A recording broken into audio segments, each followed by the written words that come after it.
아무것도 염려하지 말고 다만 모든 일에 기도와 간구로 너희 구할 것을 감사함으로 하나님께 아뢰라.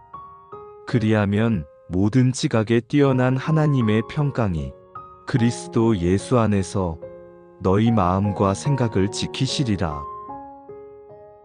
빌립보서 4장 6절과 7절의 말씀입니다.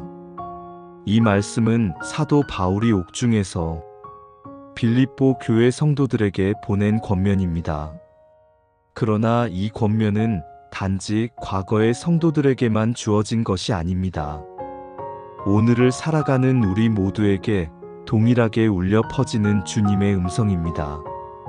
사람은 본능적으로 염려하는 존재입니다. 내일에 대한 두려움, 풀리지 않는 문제들, 그리고 삶의 불확실함 앞에서 우리는 쉽게 마음이 무거워지고 평안은 사라져버립니다. 하지만 말씀은 분명하게 말합니다. 아무것도 염려하지 말라. 이 명령은 단순히 걱정하지 말아라는 심리적 위로가 아닙니다. 모든 염려를 하나님께 맡기라는 분명한 초대이자 명령입니다. 어떻게 맡길 수 있을까요? 바울은 말합니다. 기도와 간구로 감사함으로 아뢰라. 기도란 단순히 우리의 소원을 말하는 행위가 아닙니다. 기도는 하나님과의 깊은 교제이며 우리의 연약함을 인정하고 전능하신 주님께 의탁하는 믿음의 고백입니다. 바울은 단순히 기도하라라고 하지 않고 기도와 간구로 감사함으로 아뢰라라고 강조합니다. 이는 기도의 세 가지 중요한 태도를 보여줍니다. 첫째, 하나님 앞에 나아가 대화하는 기도. 둘째, 구체적인 필요를 드리는 간구. 셋째, 믿음으로 드리는 감사입니다. 감사함으로 기도할 때 우리는 이미 하나님이 응답하시고 일하고 계심을 믿는 자의 자리에 서게 됩니다. 따라서 기도는 현실을 회피하는 도피가 아니라 하나님의 실제적인 손길 안으로 들어가는 길입니다. 문제와 고난이 사라지지 않아도 하나님의 평강은 우리의 마음을 지키십니다. 모든 지각에 뛰어난 하나님의 평강이란 인간의 계산과 이성을 넘어서는 초월적인 평안을 뜻합니다. 세상은 상황이 좋아져야 평안을 누리지만 하나님 안에 있는 자는 상황이 여전히 어렵더라도 평안을 누립니다. 이 평강은 단순한 감정적 안정이 아니라 우리 마음과 생각을 보호하는 하나님의 강력한 방패입니다. 그러므로 염려가 몰려올 때마다 우리는 이 말씀을 붙들어야 합니다. 불안이 마음을 흔들 때 곧바로 무릎을 꿇고 주님께 아뢰어야 합니다. 우리가 할 수 있는 일은 작지만 하나님께 맡기는 순간 그분의 크신 능력이 우리 삶을 지켜주십니다. 이것이 빌립보서의 약속이며 오늘 우리에게 주신 주님의 음성입니다. 기도는 하나님과의 친밀한 대화이고 간구는 우리의 필요와 상황을 구체적으로 올려드리는 행위입니다. 그리고 그 모든 것은 감사함으로 드려야 합니다. 감사는 하나님께서 이미 우리의 기도를 들으시고 우리의 삶 속에서 일하고 계신다는 믿음을 전제로 합니다. 감사가 없는 기도는 불안의 연장이지만 감사가 더해진 기도는 믿음의 고백입니다. 그리할 때 하나님께서는 약속하십니다. 모든 지각에 뛰어난 하나님의 평강이 너희 마음과 생각을 지키리라. 이 평강은 단순히 상황이 해결되어서 오는 마음의 안정이 아닙니다. 세상은 상황이 좋아져야 평안을 얻습니다. 그러나 신자는 상황과 상관없이 주님의 임재와 약속 안에서 참된 평안을 누립니다. 인간의 이성과 감정을 넘어서는 하나님의 초월적인 평강이 우리의 마음을 지키는 것입니다. 성경은 이러한 맡김의 삶을 여러 곳에서 반복해서 강조합니다. 시편 55편 22절의 말씀은 이를 다시 확인시켜 줍니다. 내 짐을 여호와께 맡기라. 그가 너를 붙드시고 의인의 요동함을 영원히 허락하지 아니하시리로다.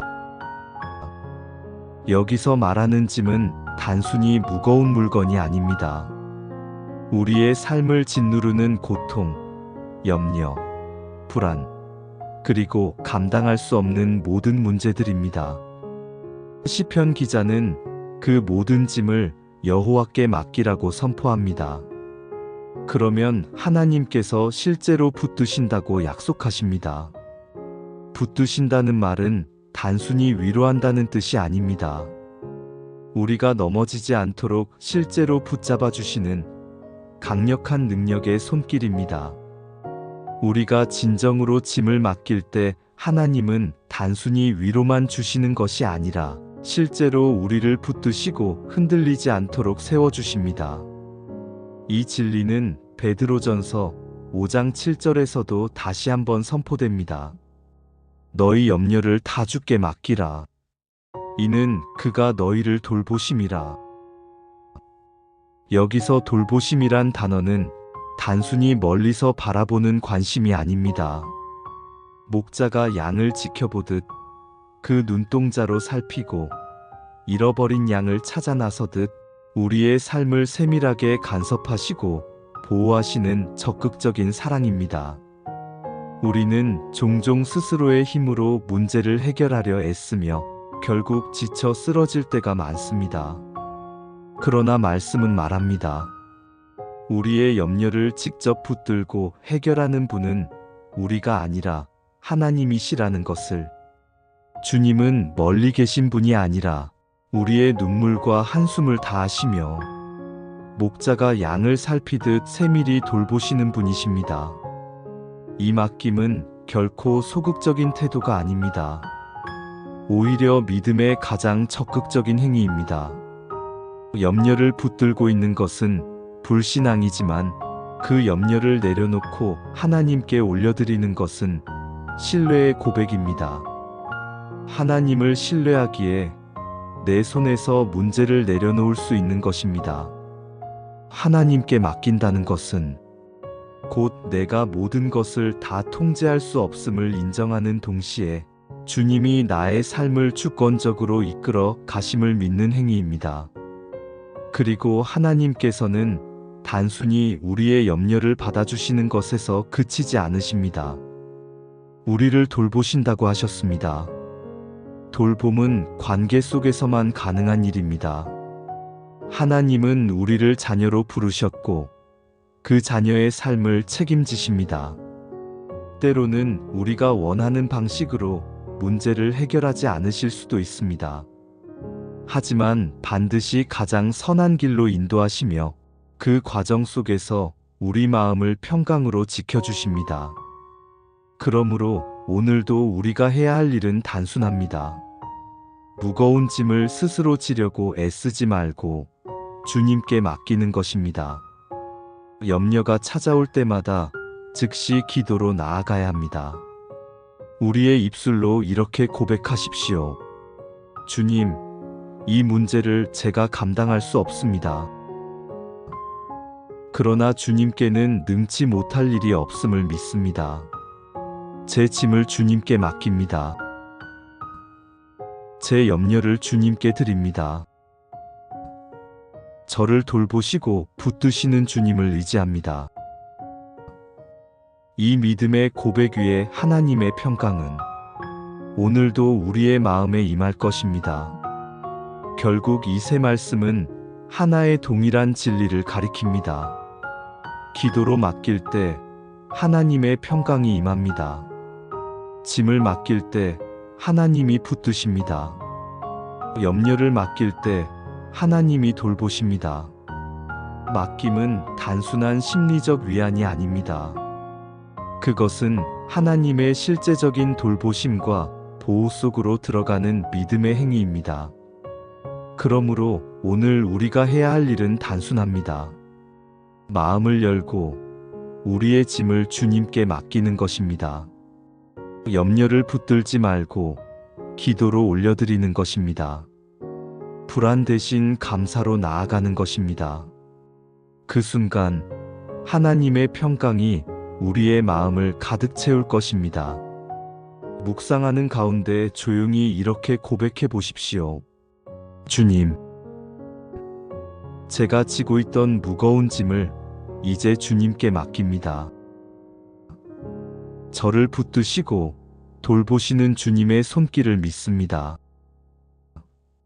제 마음과 생각을 하나님의 평강으로 지켜주옵소서.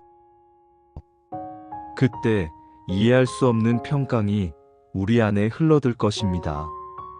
흔들리던 마음이 주님의 손에 붙들려 흔들리지 않게 될 것입니다. 그리고 하나님께서 지금도 살아계셔서 나를 돌보고 계시다는 확신이 깊어질 것입니다. 이 평강은 세상이 줄 수 없는 선물이며 오직 하나님께만 있는 은혜입니다. 세상의 평안은 환경이 바뀔 때 쉽게 사라지지만 하나님의 평강은 폭풍 속에서도 여전히 우리를 지켜줍니다. 그러므로 우리는 날마다 기도의 자리에서 이 은혜를 새롭게 누려야 합니다.